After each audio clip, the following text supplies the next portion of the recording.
So we are reading Liquid Luck by Joe Gallenberger. We are on chapter 9, page number 97 of the book and page number, Shivangla? Yeah, page number 84 of the PDF.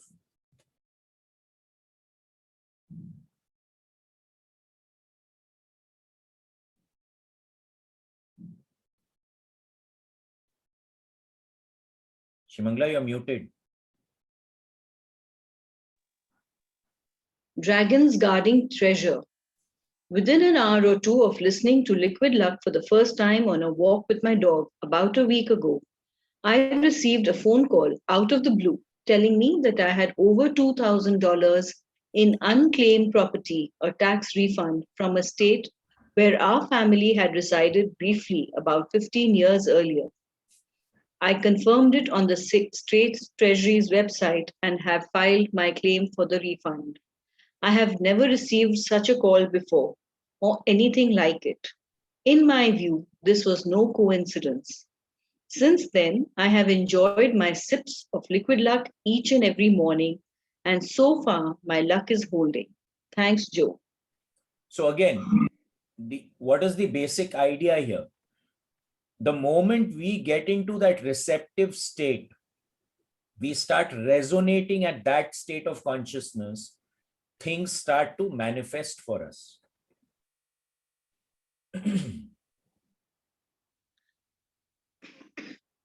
We have covered many dynamic principles of creating good fortune and abundance. Following these principles can result in enhanced health, family and friend relationships, business opportunities, finances, and in an increase of synchronicity, great timing, and support as you create your dreams. However, this abundance work does not always go smoothly. That is what makes it interesting. When the going gets tough, attempting to create abundance becomes a wonderful classroom, a learning path towards great self understanding and spiritual development. So, now this is something that people who have started using the reball have all experienced, right? In the beginning, what happens is when you start using the reball, it works like magic. Everything starts to manifest like that. Okay. And then you come to the plateau when it stops working and you're struggling with it. Why? Because the ego starts coming into it. Or when a situation is such that it is not meant to change, it is not for the greater good, but your ego wants it to change. And that's when the issues start to happen.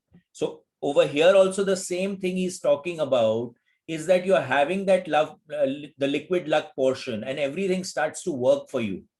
And then suddenly you come across such a tough situation where the liquid luck is not working, right? Now that is your test of faith, whether you are able to transcend that or not. Are you willing to get into the flow and allow things to manifest rather than getting your ego into the picture and making what you want to manifest to manifest? And this is something that I've experienced myself. When you start operating out of ego, the universe gives you a kick on the butt that, you think you're the boss. Okay, now I'll show you who's the boss. So this becomes very, very important. I think this is really very important to keep in mind for us.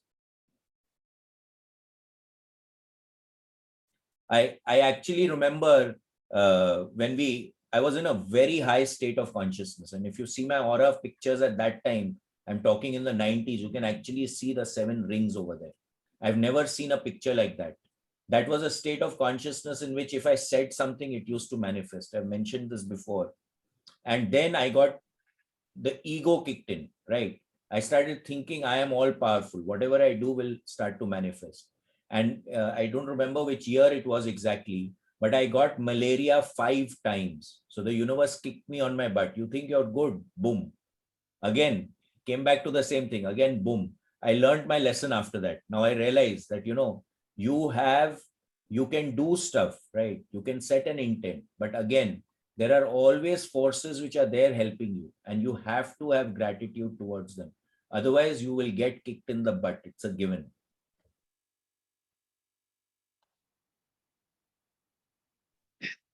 When I was progressing along my own path, I found many unexpected challenges, which I came to call my dragons because in myth, dragons guard treasure.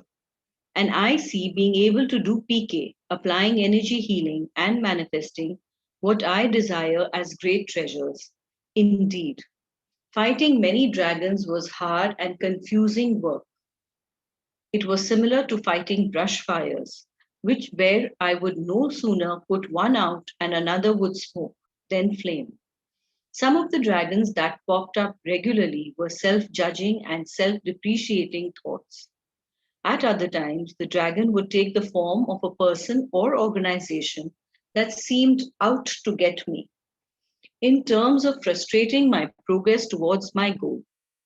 Often the dragon would appear as a negative emotion, and many times it appeared as a belief that limited my progress or restricted what I felt I was entitled to wish for or what was possible to accomplish.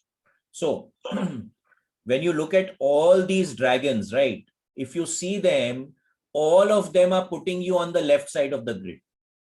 So what he's saying here, self-judging, self-depreciating. So we are our own biggest critics. And as soon as you start criticizing yourself, you put yourself on the left side of the grid. Organizations that seem to out to get me. So where are you operating from? You're operating from fear, right? Again, on the left side of the grid. Then negative emotions. Again, negative emotions are definitely on the left side of the grid. Okay. And many times it appears that a belief that limited my progress. So any belief system that actually limits your progress in whatever you are doing puts you on the left side of the grid. And all of us have belief systems. In the Gateway Voyage, the first thing that Robert Monroe talks about, in fact, we show a cartoon on that. It's called Joshua in the Box, where there is a cartoon character and he's in a box and he's attempting to get out of the box and he can't get out of the box, right? He only gets out of the box when he relaxes, when he lets go, and then he slips out of the box. Okay. So very important to relax into the states. Like now in the OBE program also, William Bullman also talks about this only, that we have our belief systems. We have to transcend our belief systems. Otherwise, we are not going to progress. And our belief systems can be really limiting because it's should and shouldn't, right? Because you're working within that daira, you're working within that boundary. But then the boundary is something which is flexible, because what may be right in one place may be totally wrong in another place. What may be right for one person may be totally wrong for another person. What may be right in one time will be wrong in another time. So again, if we are stuck with our belief system ki aisa hi hona hai, so we are on the left side of the grid.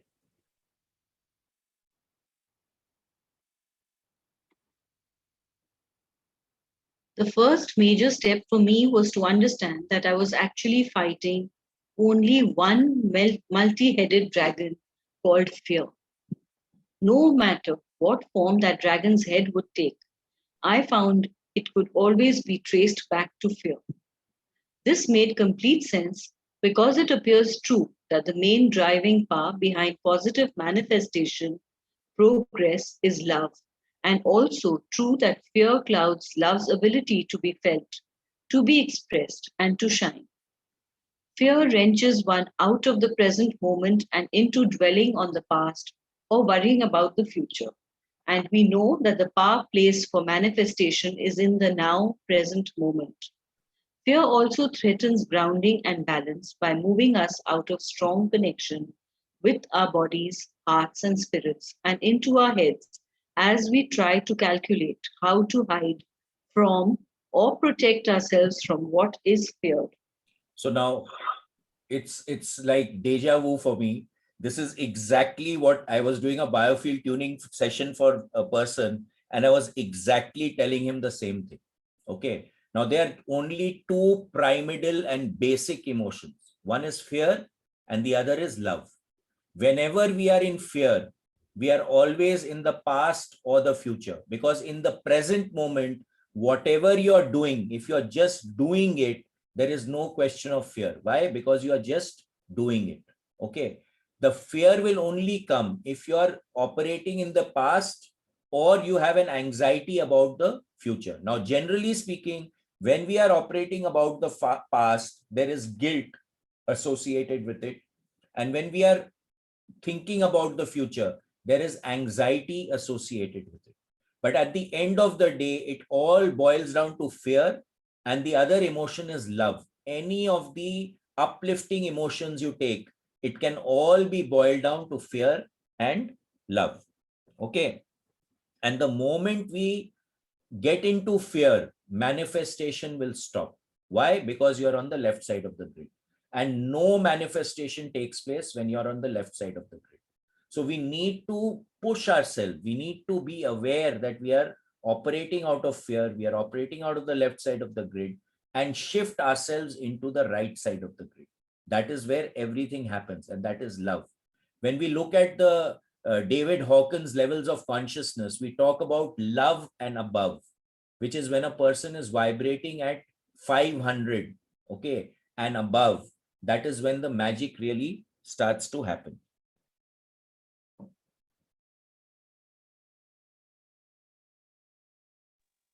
In my view, we all manifest our reality all of the time, but it is often weak because of lack of clarity or conflicts in what we desire, or unconscious or quite often negative due to fear. When we are in positive creative space, a person, place, thing, or event will come along or to reflect our positivity to us and help us towards our goal. When we are in negative space, it is also true that a person, place, thing, or event will show up presenting us with the opportunity to identify, face, and then transform our fear. Unfortunately, we often miss this opportunity by going into victim energy and feeling that the person, place, thing, event who shows up is a bad person for messing with or frustrating us. So if I'm vibrating, if I'm resonating in a depleting state of consciousness, then that is what I'm resonating with. So that is what I'm going to attract into my life, whether I like it or not, right? And over here he says, we often miss this opportunity by going into victim energy. Now, what is victim energy? It is what we talked about in the Celestine prophecy of control dramas. Whenever you feel a lack of energy, you attempt to become a parasite and grab it from the other person. So what are the four control dramas? One is the intimidator. Okay, you act in a very aggressive manner in order to put another person down so that you can grab energy from that person. The next person is the interrogator, where you keep asking questions of that person and that person has to keep replying to you, in that process sending energy to you.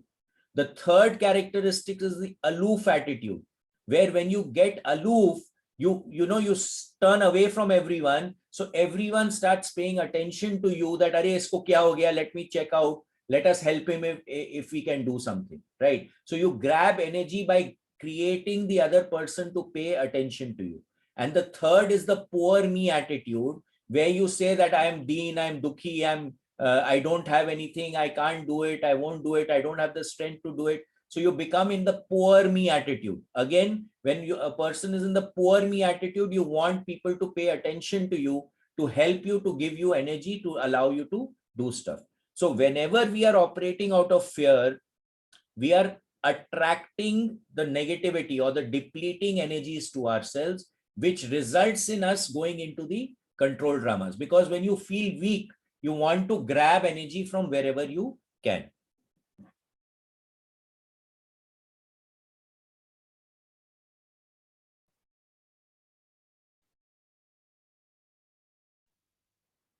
Bullying is clearly an unwelcome and damaging behavior.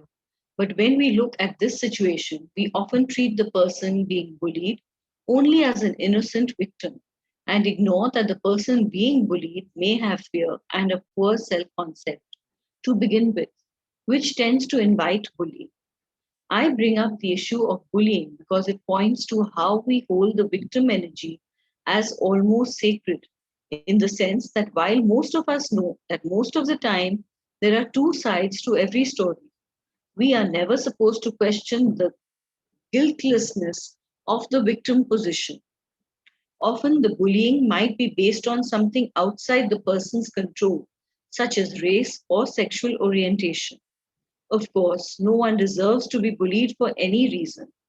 This is not the same as blaming the victim, but from our position of deciding to take more conscious control over our manifesting, as adults, we must also seek areas of self responsibility, ability to respond for situations wherein we feel victimized. So again, we come to the control dramas. Whenever a person is acting out a poor me, it will incite an intimidator. If there is an intimidator, it will automatically incite a poor me attitude. Because if someone is aggressive towards you, you go into the poor me attitude. Okay. Until you can stand up for yourself and actually take charge of the situation. So now, most people who bully have a very low self-esteem. They are operating out of fear because many of them, they actually have an underlying energy which says I am not good enough.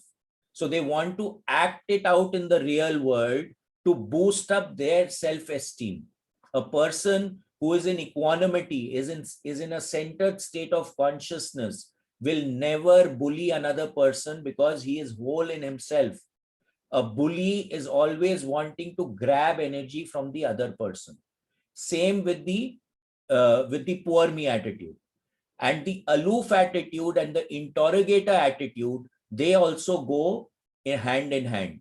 So over here he is not mentioned that, but again the interrogator will constantly attempt to grab energy from the aloof person by constantly asking questions. And the aloof guy will constantly want to draw energy from the interrogator by becoming aloof and not listening to the questions or not answering the questions. So they have interplays, the interrogator with the poor me and the aloof with the interrogator.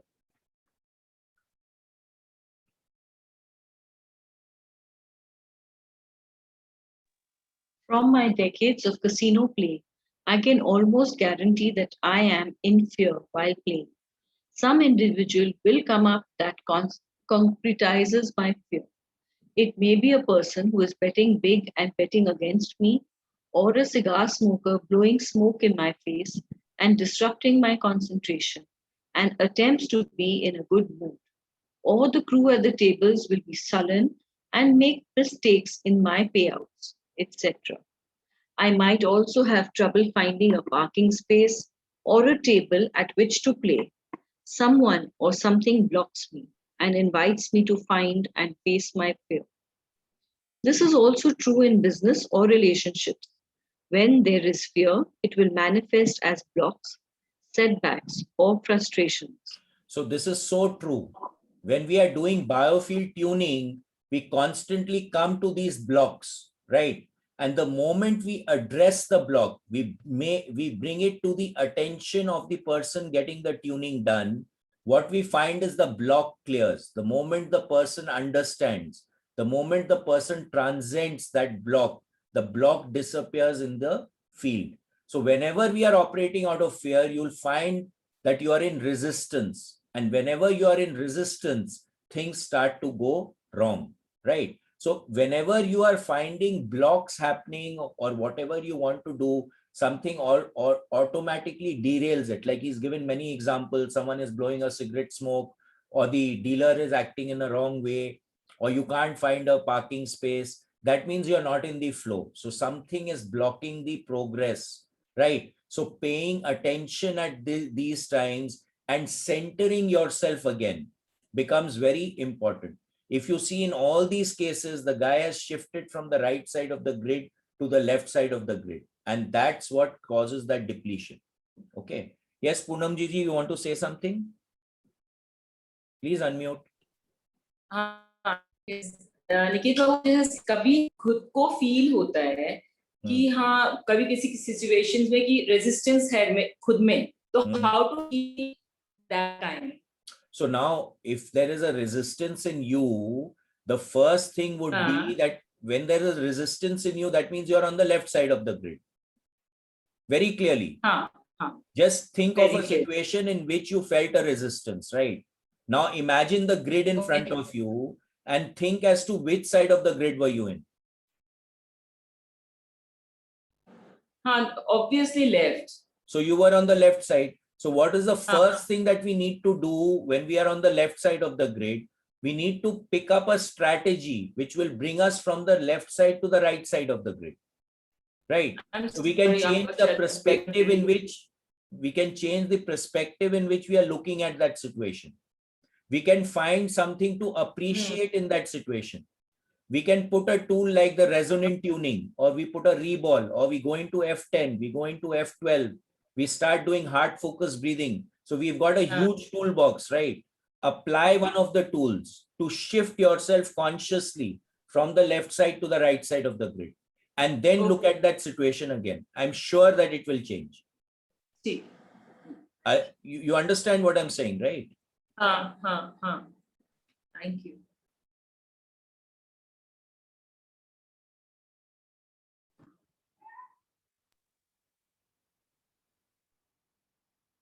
In fact, the stronger our commitment becomes to be conscious manifestors, the more likely that any positive or negative thought or emotion will manifest a result more clearly and quickly. Given this, I often affirm, small lessons, please. I am willing to pay attention.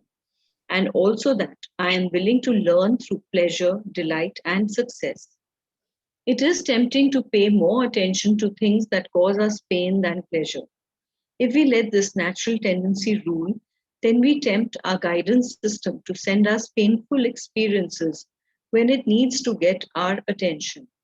And if the lesson is really important for our growth and we keep ignoring the smaller lessons and signs, the universe or our own spirit tends to slowly escalate our experiences until we have to face them.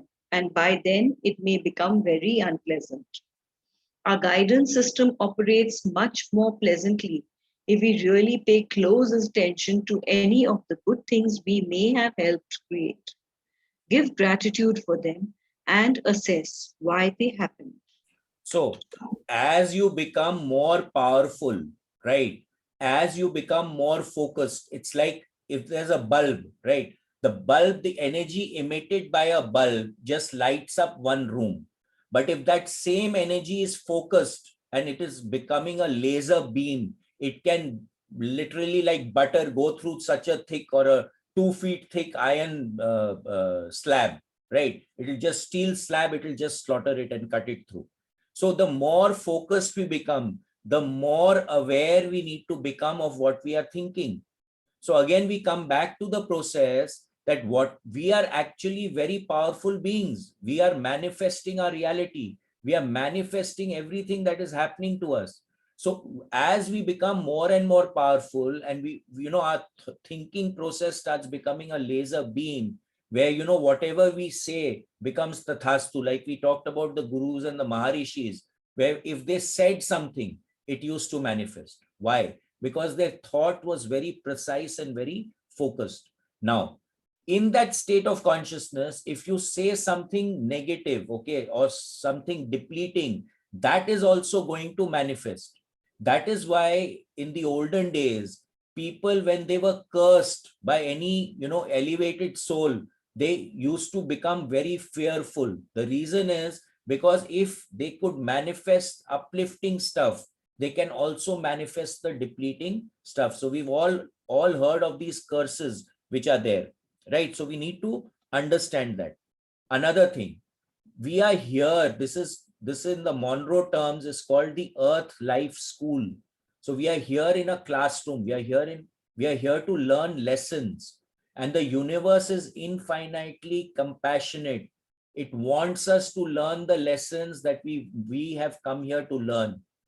When we are in that elevated state of consciousness, before we actually come here for this experience, We are the ones who actually decide what is the experience that we are going to have. And we come into this life, we actually select the parents, we select the people who we are going to associate with. When we go into focus 27, there's a planning center where you actually make a arzi, that okay, this is what I want to experience, and they attempt to slot it in. When we have that experience in Lifeline, it's a really fantastic kind of an experience where you actually it actually happens in exploration 27, where you explore and you actually see this happening. It's a fantastic experience. So nothing is unplanned, right? Now you have come with a certain life lessons that you want to learn. Now you've manifested over here. Now the universe is going to provide you nudges. It's going to nudge you in the right direction. If you pay attention to the small nudges and correct your flow, correct your trajectory that you are having in life, then the big jhamelas will not take place. But if you don't pay attention to them, then the jhamelas will become bigger and bigger and bigger, and then one day you will have to pay attention to them. This is like when you're in a classroom, right? A lesson is there, a unit test is there. You don't pay attention, you plug in the units, or you fail in the unit test. Now, as you come closer to the final examination, then you have to pay attention. Otherwise, you will fail in the final exam. But if you had paid attention to all the unit tests or all the monthly tests that are there, then during the final exam, you would not be as stressed out because you have already done the work. So in the same way over here, if we don't pay attention to the smaller things, then the universe will give us a whipping. This is something that we noticed and was very well talked about in Agora, the left hand of God, where he says that the Agora pays attention to the universe. What is the universe telling me?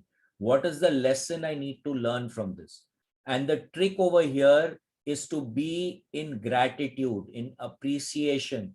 As soon as we get into an attitude of gratitude and appreciation, we come onto the right side of the grid. And that's where then we transcend all the lessons that we need to learn. And then everything starts to move according to what we had wanted in our lives, in our when we had planned what we want to experience in this life. I think this passage is really good.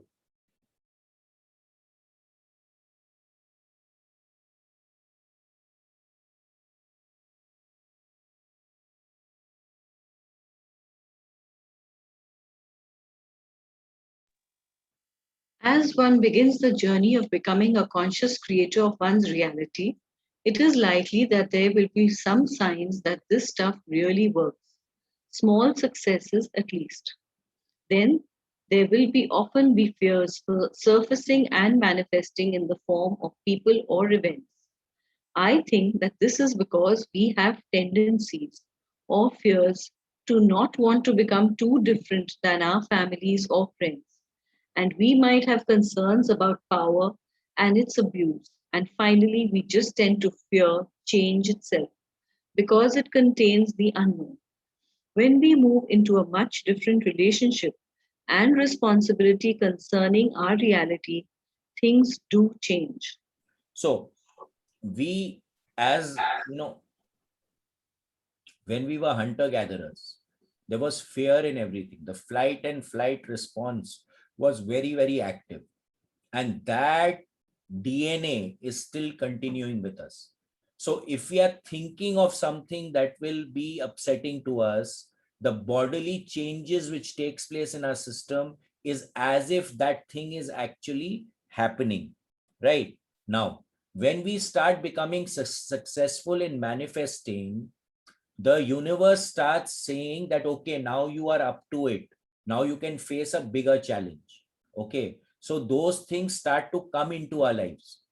The more aware we are, the more in the right side we are putting ourselves into a position energetically, emotionally, physically, as well as spiritually to transcend those things. But if we get stuck in it, then we will fall down. So I have seen this again and again in my life personally, that there is a point of growth. You will grow. There's growth, growth, growth. And then suddenly there'll be a plateau where things you'll find as if they've stagnated. It's not working anymore. Nothing is happening. And everything is a pressure over there. Why? Because there's no growth. When there is growth, endorphins are secreted in the body. You're getting a high constantly. But in the plateau state, that is not there. And that is a very, very important state in any kind of growth, because that is where the assimilation takes place. That is when your grit is tested, whether you can hold on in spite of not getting the highs. And then if you don't hold it there, you'll fall down. But if you hold on to that plateau state and can transcend it, then the next level of growth will automatically start. And in that plateau state, the fears, the challenges, all these things will automatically start coming into our lives. But the most important thing here, what he says over here is that responsibilities, becoming responsible, right? So he says, when we move into a much different relationship and responsibility concerning our reality, things do change. So the point here is that we need to understand that we are responsible for creating our reality. No one else is.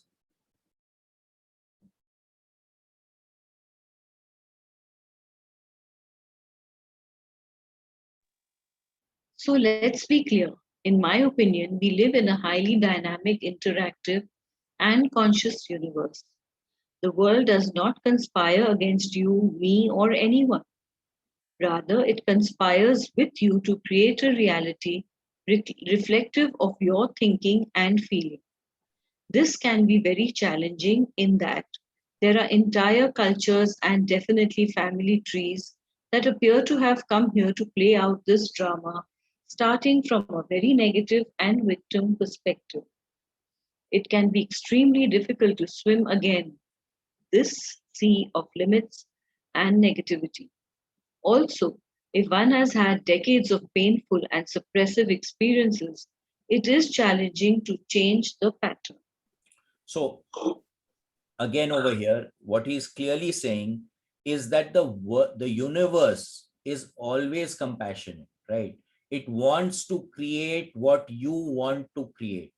So your thoughts is what is going to manifest. Now, he talks about the linearage over here. This is something that we experienced when we had Devanshi gave a talk on family constellations, where she clearly indicates, and when you have a personal session, that where is the problem coming from. So it can come, you see, now you are two of you, like husband and wife. Now both of you have two parents. Now, both these two parents, they have got two parents each, right? Then they also have their parents. So you can understand there's a family tree coming. So as you go up and up in the ladder, the issue may have started from maybe 8 generations ahead. And the same thing is repeating in all the generations. So when you start becoming aware of it, you can actually put in strategies to transcend it. The main thing in transcending any issue, transcending any fear, the first step is becoming aware. And the second step is accepting it. The third step is to challenge it or put a strategy in place to transcend it. Okay, so this becomes extremely important. When we become aware, that is when we can actually deal with it. This is something that even in biofield tuning, we have something called the mother river and the father river. When we come into that tune and we come in the, when we are doing the, I mean the, yeah, the line, the track for your ages, you can come into a father grid or a mother grid or a line. And we understand that, yes, this is something which is dealing with ancestors. It is coming down the generations. And that also can be cleared in the biofield tuning sessions also. I have not been really focusing on it, but I know for a fact that there are many biofield tuners who really tag into that. You know, they've developed that intuition and that ability to tag into if something is coming down the generations.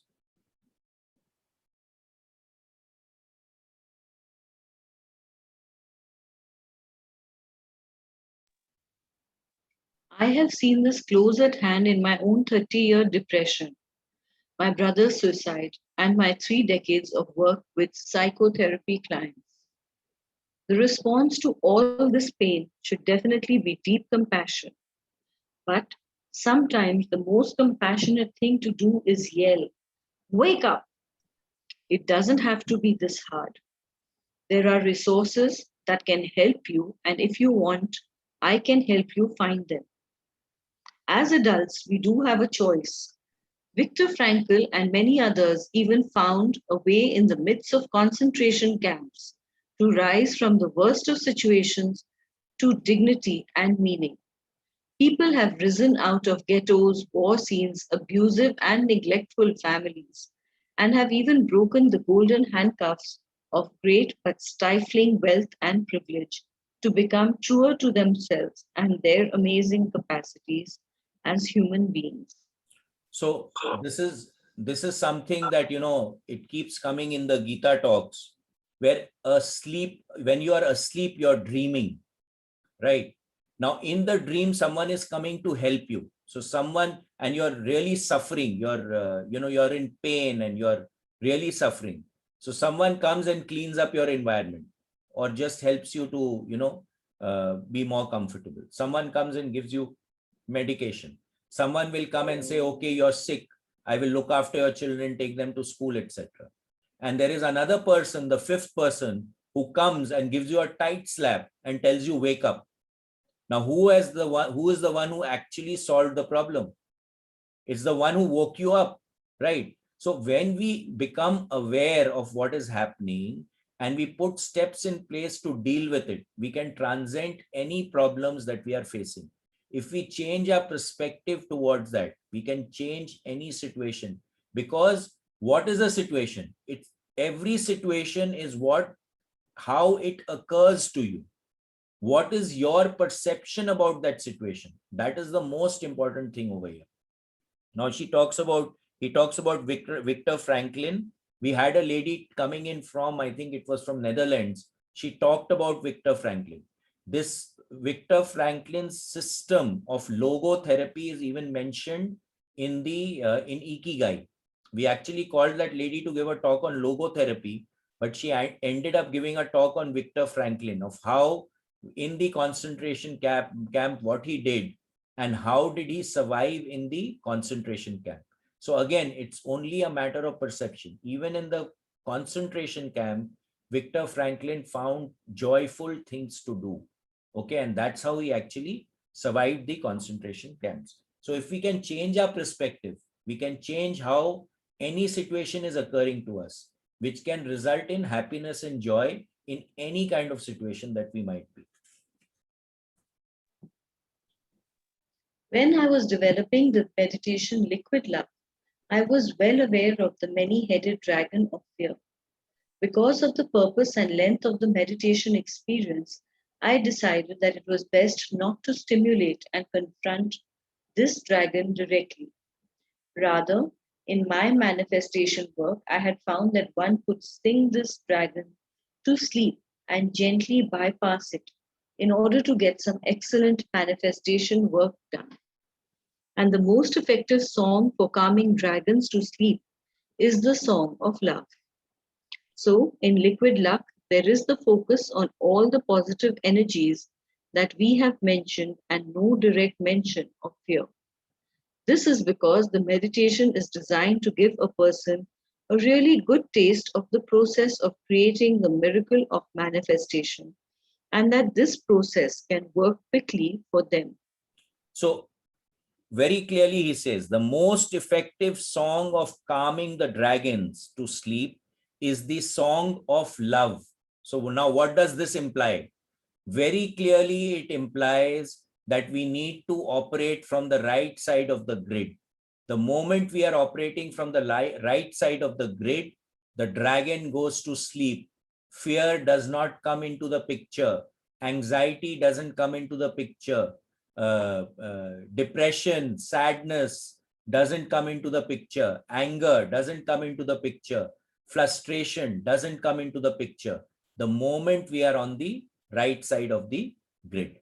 Okay, if you all don't mind, we'll stop here today. I have a program to attend at 3:30. So we can have Q&A, we can talk instead of starting a new chapter. Any comments on